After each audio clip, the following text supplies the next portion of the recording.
আর কবর যেন কোনো বেনামাজি না করে। ঠিক নেই, আর কথা কয় না। আপনাদের গোরস্থানে কবর কারা খড়ে?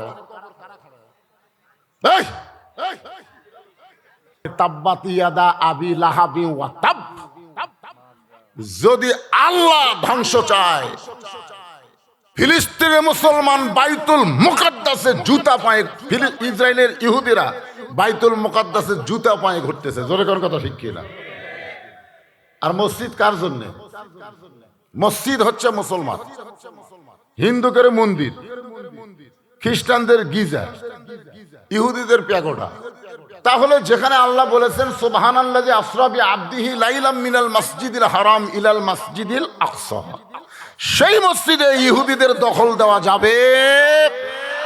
এতে যদি পৃথিবীর সমস্ত মুসলমানের জীবন যায়। আমি কিছুক্ষণ আগে কিন্তু বললাম যে যারা নামাজ পড়ে না, আপনাকে গ্রামের মসজিদ ভাঙবার আসলে তারাও কিন্তু জীবন দেবে। ধরে কোন কথা ঠিক কিনা?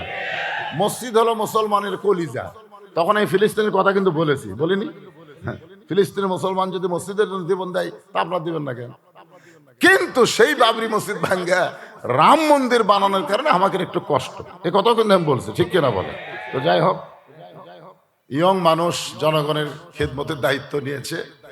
আল্লাহ যতটুকু সুস্থতা দেওয়া দরকার, মন মানসিকতা সব যেন ভালো রেখে জনগণের খেদমত করতে পারে। আল্লাহ তাওফিক দেখ, জোরেখন আমিন। পরিশেষে আমি সবার জন্য দোয়া করব। এখন যে আলোচনাটা করতেছিলাম, কি করে শুরু করব মনে আছে আপনাদের? হ্যাঁ,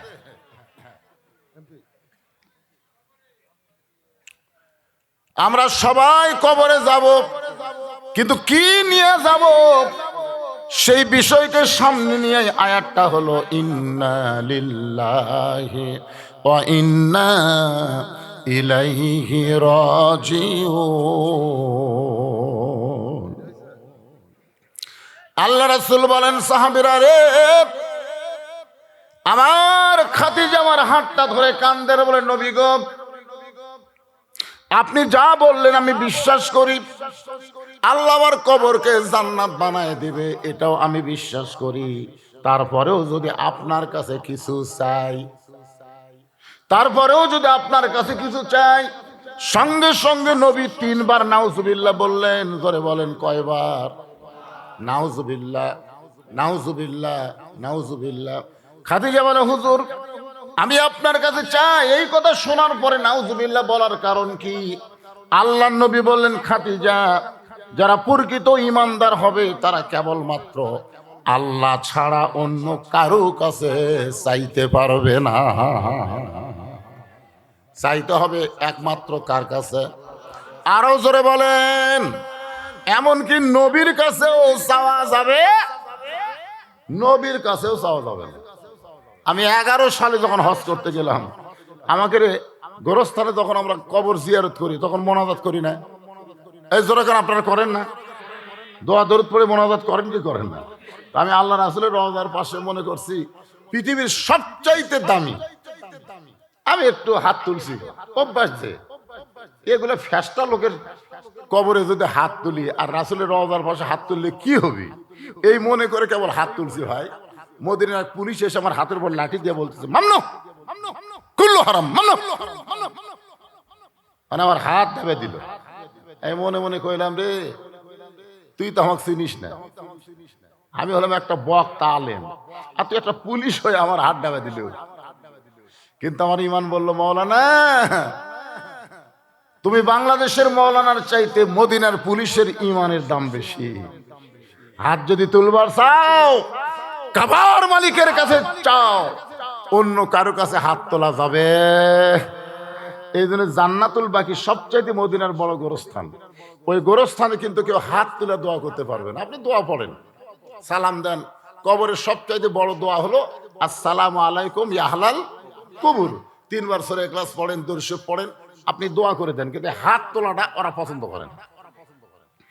তো যাই হোক, যেটা বলতেছে, আল্লাহ নবী বললেন, খাদিজা, আল্লাহ ছাড়া অন্য কারো কাছে চাওয়া যাবে না। খাদিজা মুস্কি মুস্কি হাসতেছেন আর কান্দে না। এবার মুস্কি মুস্কি হেসে বলে, ইয়া রাসূলুল্লাহ, আমি আপনার কাছে যা চাবো তা যদি আল্লাহর না থাকে। না, হাসতেছেন কেন? আমি আপনার কাছে যা চাবো তা যদি আল্লাহর না থাকে তাহলে আল্লাহ কেমনে দিবে? রাসূল বলে, খাদিজা মুখ সামাল করে কথা বলেন, আল্লাহর নাই এই কথা বলা যাবে না। সব কিছুর মালিককে। আরো জোরে। খাদিজা বলতে, হুজুর আমি বলবো আল্লাহর অনেক কিছুই নাই। নবী বলে, আল্লাহর কি নাই? খাদিজা বলেন, 1 নম্বর আল্লাহর বউ নাই, 2 নম্বর আল্লাহর কোনো সন্তান নাই, 3 নম্বর আল্লাহর কোনো মা নাই, 4 নম্বর আল্লাহর কোনো বাপ নাই, 5 নম্বর আল্লাহর কোনো মৃত্যু নাই। আপনার বলেন তো এগুলা কি আল্লাহর আছে? তাহলে সূরা ইখলাস পড়লেই বুঝবেন। কুল হু আল্লাহু আহাদ আল্লাহুস সামাদ লাম ইয়ালিদ ওয়া লাম ইউলাদ ওয়া লাম ইয়াকুল লাহু কুফুয়ান আহাদ। আল্লাহ রাসূল বলে, খাদিজা আপনি কি বলবার চান? খাদিজা বলতেছে, হুজুর আমি বলতে চান যেটা আল্লাহর নাই। খাদিজা বলতেছে, হুজুর আমার 1 নম্বর চাওয়া হলো আপনি গারে হীরার মধ্যে 3 বছর সাধনা করেছেন। ধরে কোন কয় বছর? এই 3 বছর সাধনা করার পরে আল্লাহ যেই কোরআন আপনার উপর নাজিল করলো, কোরআন নাজিলের পরে গারে হীরার মধ্যে আর আপনি একটা বারের জন্য যান নাই। যে জুব্বা পরে, যেই পাঞ্জাবি পরে আপনি আল্লাহর কোরআন পেয়েছেন, ফেরেশতা জিবরাইল আপনাকে বুকের মধ্যে চাইপা ধরছে। আমি খেয়াল করে দেখছি ওই পাঞ্জাবি আর কোনোদিন আপনি গায়ে দেন নাই, ওই পাঞ্জাবি যত্ন করে রাইখা দিয়েছেন। আমি খাদিজা যখন মরে যাব ওই জুব্বাটা আমার কাফনের কাপড় হিসাবে দিয়া দিবে।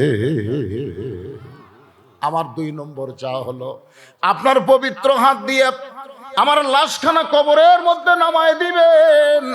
আমার 3 নম্বর চাওয়া হলো কবরে মাটি দেওয়ার পরে সবাই যখন চলে আসবে এমন সময় খাদিজা বড় একা হয়ে যাব। কবরে মাটি দেওয়ার পর আর কেউ কবরের কাছে থাকবে না। জোরে কোন কথা ঠিক কিনা? আমি খাদিজা বড় একা হয়ে যাব। ওই সময় আল্লাহ 2টা ফেরেশতা পাঠাবে। 2টা ফেরেশতা এসে আমাকে 3টা প্রশ্ন করবে। ওগো নবী, ওই 3টা প্রশ্নের উত্তর আমি দিবার পারবো না, আমার পক্ষ থেকে আপনাকে দেওয়া লাগবে।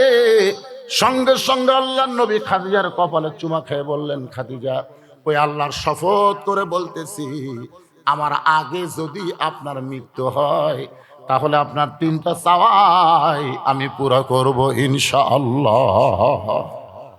সুবহানাল্লাহ জোরে কোন। আল্লাহ রাসূল বলেছেন আপনার আগে যদি, আমার আগে যদি আপনার মৃত্যু হয় তাহলে কে কখন মরবে এটা আল্লাহ রাসূলও জানে। যদি জানতো তাহলে যদি শব্দ উল্লেখ করলেন। মা খাদিজা দুনিয়া থেকে বিদায় হয়ে গেলেন। দুনিয়া থেকে বিদায় হওয়ার পরে নবী তাকায় দেখে খাদিজার পেট থেকে আল্লাহ 4টা মেয়ে নবীকে দান করেছিলেন। 4টা মেয়ে কাঁদতেছে। 3টা মেয়ে খুব ডুকরে ডুকরে বিনাই কি করে শব্দ করে কাঁদতেছে।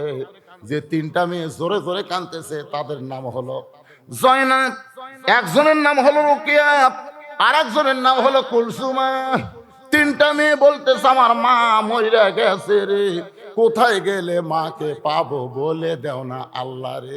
কাঁদতেছে, আবার জবান খুলে খুলে ডুকরে ডুকরে বলতেছে। কিন্তু রাসূল তাকায় দেখে একটা মেয়ে কান্দে, কান্নার কোনো শব্দ নাই, তার চোখটা শুধু দর দর করে পানি পড়তেছে। সে মেয়েটার নাম হলো ফাতেমা। জোরে বলেন সেই মেয়েটার নাম কি? প্রত্যেক জুমার দিনে ইমাম সাহেব সানি খুতবায় আপনাদেরকে শোনাই, খেয়াল করছেন নাকি? ইমাম সাহেব যখন নাম বলে তখন কি বলে? সাইয়্যিদাতুন নিসায়ে আহলুল জান্নাহ ফাতেমাতুজ জোহরা রাদিয়াল্লাহু তাআলা আনহা, জান্নাতি নারীদের নেত্রী যিনি হবেন তার নাম হইল ফাতেমা। কানতেছে কিন্তু কান্নার কি নাই, কান্নার কোনো শব্দ নাই। রাসূল ফাতেমাকে ইশারা করলেন। ফাতেমা যখন ঘরের মধ্যে ঢুকলেন আল্লাহ রাসূল বলে, ফাতেমা তোমার মা দুনিয়া থেকে চলে গেছে কিন্তু যাওয়ার আগে আমাকে 2টা ওসিয়ত করেছে। তোমার মা দুনিয়া থেকে যাওয়ার আগে আমাকে 2টা ওসিয়ত করেছে। জোরে বলেন কয়টা? 1 নম্বর ওসিয়ত হলো তোমার মাকে তুমি গোসল করাতে হবে, তুমি একাই তোমার মাকে গোসল করাবা। অন্য কেউ তোমার সঙ্গে থাকতে পারবে না। 2 নম্বর ওসিয়ত হলো তোমার মাকে তুমি নিজেই কাপড় পরাবা, অন্য কেউ তোমার সঙ্গে থাকতে পারবে না। এখান থেকে বোঝা গেল মরার আগে ওসিয়ত করা জায়েজ আছে না নাই? এজরকান আছে না নাই?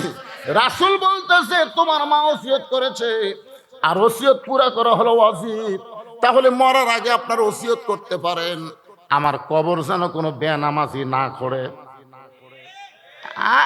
ঠিক নেই, আর কথা কয় না। আপনাদের গোরস্থানে কবর কারা খাড়ে?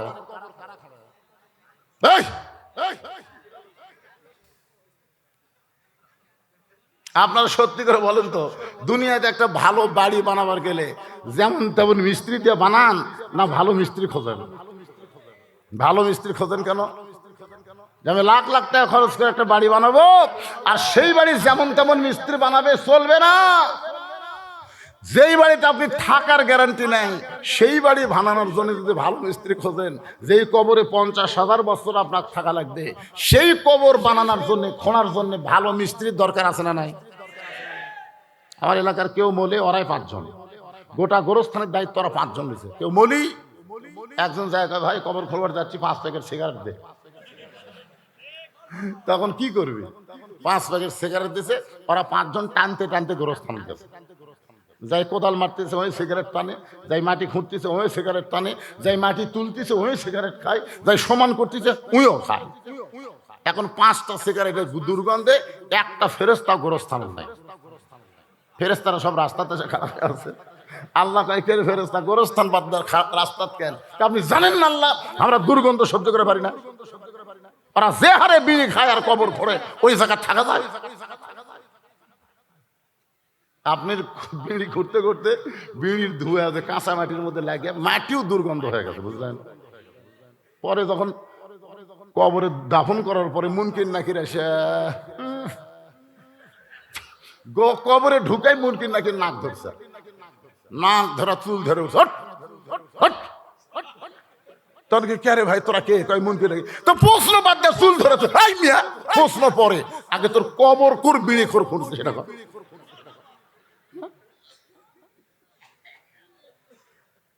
বিড়ি খাতে খাতে কবর করে মনে হয় পুকুর খুঁড়তেছে। একটা বিড়ি খোর বেনামাজি গোরস্থানের কবর খুঁড়তে যেন চান্স না পায়। এখন থেকে চেষ্টা করে গ্রামের 5 জন নামাজিকে আপনারা সাইজ করবেন। দরকার হলে তো প্রত্যেকটা কবর খোঁড়ার জন্য 5,000 কোটি টাকা তো করে দুনিয়ার বাড়ি বানাতে লাখ লাখ টাকা খরচ করি, আর কবর খোঁড়ার জন্য 50,000 টাকা খরচ করে যাবে না? কথা কন না কেন, কথা কন না কেন? এই জন্য তো একটা গানের মধ্যে আছে, গোরস্থানের একটু মাটি বায়না করে রাখ। সবাই বলেন গোরস্থানের একটু মাটি বায়না করে রাখ, কখন যেন আসতে পারে, কখন যেন আসতে পারে তোমার মরণের ডাক। গোরস্থানের একটু মাটি বায়না করে রাখ। যে কোনো সময় যদি মৃত্যু হয় তাহলে ওসিয়ত করার দরকার আছে না নাই? মসজিদের মুয়াজ্জিনকে বলবেন ভাইজান আমি মরে গেলে আমার লাশটা আপনি গোসল করায় দিবেন, কারণ আল্লাহর রাসূল বলেছেন হাসরের ময়দানে আমার মাথার উপরে বেলালের মাথা থাকবে। বেলাল বলে ইয়া রাসূলুল্লাহ আপনার মাথার উপর আমার মাথা কেন থাকবে? রাসূল বলে আমি হলাম ইমাম, তুমি হলাম মুয়াজ্জিন। আল্লাহ প্রত্যেকটা মুয়াজ্জিনের মাথা হাসরের ময়দান উপরে রাখবে, শুধু মাথা রাখবে না, মাথায় একটা নূরের টুপি পরায়া দিবে। আল্লাহ রাসূল বলে ফাতেমা তোমার মা ওসিয়ত করেছে, তোমার মাকে তুমি নিজেই গোসল করাবা। ফাতেমা বলে বাবা এই ওসিয়ত আমার মা করার কারণ কি? আমার আরো 3টা বোন আছে। কয়টা? নামগুলো মনে আছে? জয়নাব, রোকেয়া, কুলসুমা। তো আরো 3টা বোন থাকতে আমার কথা বলার কারণ কি? রাসূল বলে ফাতেমা তুমি পর্দানিশী, তুমি পর্দানিশী, আর পর্দানিশীর হাতে আল্লাহ রহমত বরকত দান করে। ধরে কোন সুবহানাল্লাহ। দেখবেন পর্দানিশী একটা বইয়ের হাতে আপনি সিলভার মাছ দিবেন, যে সিলভার কিনছি রে বিসমিল্লাহ করে ধরো। পর্দানিশী বউ বিসমিল্লাহ করে ধরে সিলভার কুটতিছে বিসমিল্লাহ করে, সিলভার যখন ঘুষতিছে তখনও বিসমিল্লাহ করে, সিলভার যখন তরকারি মাখা দেয় তখনও বিসমিল্লাহ। তখন স্বামীর সামনে খাবার দিছে, বলতেছে আমি কিন্তু বিসমিল্লাহ কয়ে কয়ে পাক করছি, তুমি বিসমিল্লাহ কয়ে শুরু করো। স্বামী আবার বিসমিল্লাহ বলে সিলভার নিয়ে তখন মুখত দেয়। কিরে কিনলাম সিলভার, ইলিশের মতন স্বাদ পাওয়া যায়। আল্লাহ কয় যতবার বিসমিল্লাহ কষে ওটার সিলভার আছে। আর বেপর্দা মেয়া তো নিজেরই পর্দা নাই, ওই পর্দা নিচে মাছও কুটতেছে। ইলিশের পর্দা না থাকলে আপনার ওই জায়গার থেকে এই নাটুর পর্যন্ত আসবার পারতো না। ধরে কোন কথা ঠিক কিনা? আপনি দেখবেন ইলিশ যখন কার্টুন থেকে বার করে, ও কি পর্দা রে, একের বরফে কার্টুন করছে, তার উপর পলিথিন দিয়ে পর্দার মধ্যে ইলিশ বার করে নিয়ে এসে এমন একটা বেপর্দার হাতত দিছে, ওই বিসমিল্লাহ নেই কিছু নেই, কুটে মাটা স্বামীর সামনে দিয়েছে। স্বামী খায় আর কয় এখন সিল ভরো তা ইলিশ হতেই। আজকে আমাকে একটা খাবার দিছিল, আমি দুটা খাচ্ছি, বুঝলেন? প্রথম কামড় দেখে কি খাচ্ছি, পরে যখন এরা করলো ইলিশ, তখন বুঝলাম ইলিশ। আয়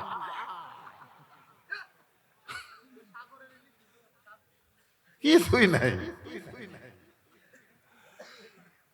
কি মন খারাপ করতেছেন? কারণ রাত বেশি হয়ে গেছে, বোঝেন না? আমি নিয়ত করেছিলাম 9:30 তুলে দিবি, 12টা পর্যন্ত একটা নামাজ হবে, তুলে দিছে দেরি করে, এখনই 12:10 বাজতেছে। হাসান লাগবে কান্দার লাগবে, কি করবেন? তাছাড়া তো আপনারা ঝিমে যাবেন, ঝিমে গেলে ওয়াজ হবে। যদি আরো 8 ঘন্টা লাগে কি অসুবিধা আছে? একটু বাস্তব কথা মনোযোগ দিয়ে শুনবেন।